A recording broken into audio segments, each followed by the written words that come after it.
Bonjour et bienvenue sur ma nouvelle vidéo, j'espère que vous allez bien. Moi ça va. Alors aujourd'hui j'ai décidé de faire cette vidéo parce que ces derniers temps je traverse un désert, notamment par rapport à mon travail, parce que en ce moment en fait c'est ce qu'on appelle le rush, c'est la haute saison en fait à mon travail. Du coup déjà je suis fatiguée physiquement et mentalement. Donc je pense que c'est l'occasion aussi pour Dieu de permettre en fait un désert dans lequel je suis facilement irritée, où je suis souvent en colère et souvent aussi je roule sur mes propres forces pour au final finir par exprimer ma colère et je m'en veux du coup en fin de journée. J'ai comme un sentiment de culpabilité par rapport à Dieu. Et donc j'ai prié par rapport à cette situation et la réponse à cette prière en fait se trouve dans Luc chapitre 6 à partir du verset 27. Donc l'objet de cette vidéo en fait c'est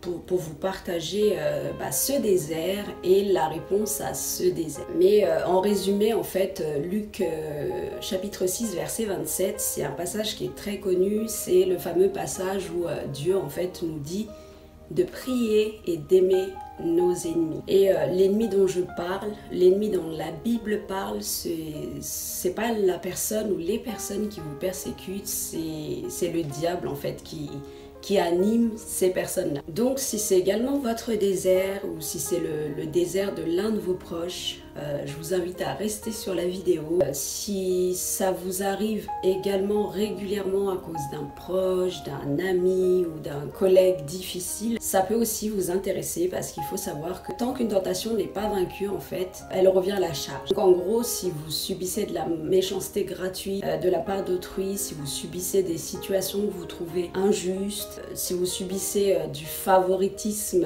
envers les autres et à votre détriment, ou des ingratitudes aussi par rapport à ce que vous apportez, que ce soit dans votre foyer, dans votre église ou à votre boulot. Après, il ne s'agit pas d'avoir un besoin de reconnaissance, ni de cautionner ce besoin orgueilleux, mais je sais que humainement, en fait, sans chercher forcément les applaudissements ou l'approbation des autres, on peut avoir cet espoir en fait que parce qu'on travaille bien par exemple, sans jamais rien dire, sans jamais rien demander, donc à défaut d'avoir des compliments ou des encouragements, je ne sais quoi, on peut au moins vouloir un meilleur traitement à notre égard. En fait, c'est ce sentiment-là que je ressens dans mon désir. J'ai décidé d'appeler ma vidéo Aimer malgré tout parce que c'est ça en fait le remède à cette situation, à ce désert, c'est l'amour. Et pas n'importe quel amour. Je parle de l'amour de Dieu, je parle de l'amour dont parle la Bible.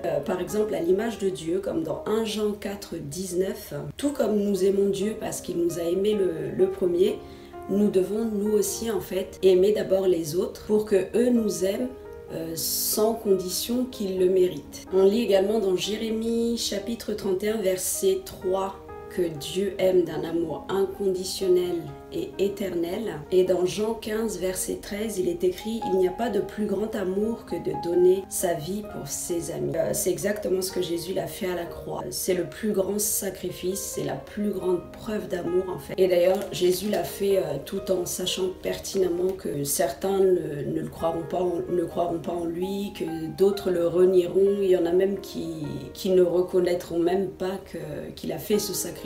Ce passage parle également du fameux tendre l'autre joue. Et je sais que ça peut faire rire d'ailleurs, et je sais que souvent les païens parlent de ce passage-là de la Bible qui est très connu sur un ton moqueur. Pour nous qui sommes chrétiens, en fait, c'est une réalité. Et je sais que ça peut être une réalité difficile, je le conçois parfaitement, mais sachez que ce passage-là de la Bible parle tout simplement de la justice de Dieu. Il parle de ne pas rendre le mal par le mal, de ne pas se venger, etc. Dans Philippiens chapitre 4, verset 5, il est écrit que votre douceur soit connue des hommes. Matthieu chapitre 5 verset 16 dit que votre lumière luise devant les hommes afin qu'ils glorifient votre Père. Qu'est-ce qui fait la différence entre un enfant de Dieu et une créature de Dieu? Parce qu'effectivement les païens ils sont aussi capables d'aimer ceux qu'ils aiment naturellement, ils sont capables de pardonner à ceux qu'ils méritent, ils sont capables de rendre service à ceux qui leur rendent service. Et en fait la différence entre un enfant de Dieu et une créature de Dieu, en fait, c'est tout simplement la ressemblance à Dieu. À savoir que Dieu, il fait lever le soleil aussi bien pour les bons que pour les méchants, que Dieu a de la compassion, en fait, pour tout le monde.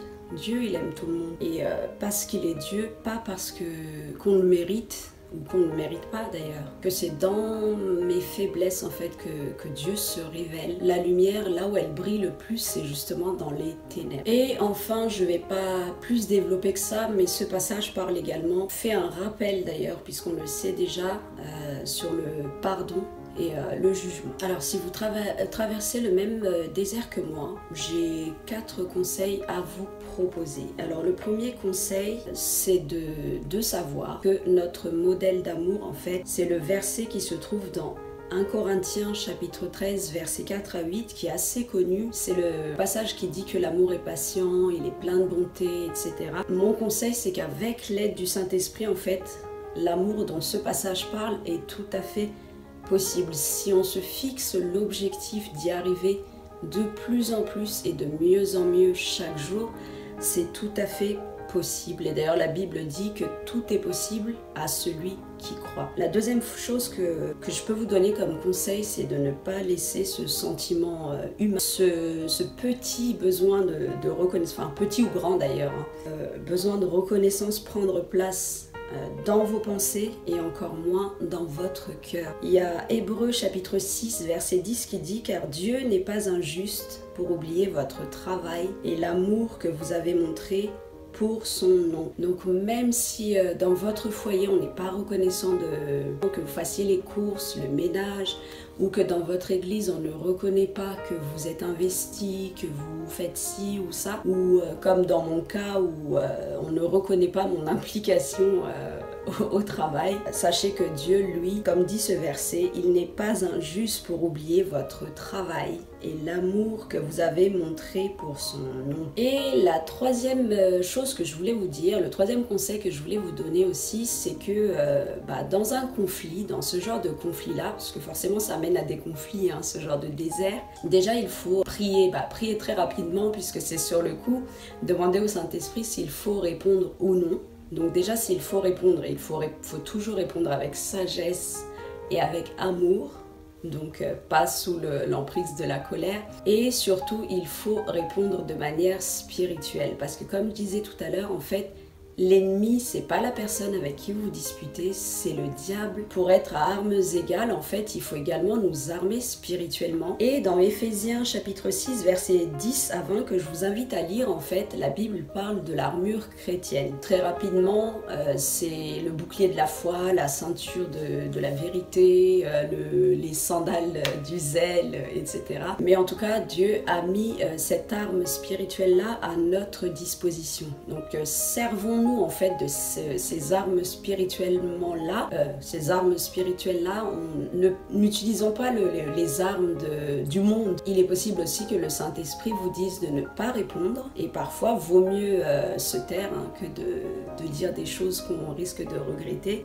Vous pouvez lire dans Lamentation, chapitre 3, verset 26, « Il est bon d'attendre en silence le secours de l'Éternel. » Et ce n'est pas le silence simplement face à votre persécuteur. Ce n'est pas non plus le silence devant lui pour aller vous plaindre auprès de quelqu'un d'autre, auprès d'un autre collègue ou auprès de quelqu'un de votre famille, bref. C'est surtout le silence devant Dieu, c'est-à-dire dans les pensées et dans le cœur. Et le dernier conseil que je peux vous donner, c'est soyez le changement que vous voulez autour de vous. Et d'ailleurs, dans Matthieu chapitre 7, verset 12, il est écrit « Faites aux autres ce que vous aimeriez qu'on vous fasse ». Donc si vous souhaitez que certaines choses changent, que ça soit chez vous, dans votre église ou à votre lieu de travail, soyez le changement que vous souhaitez.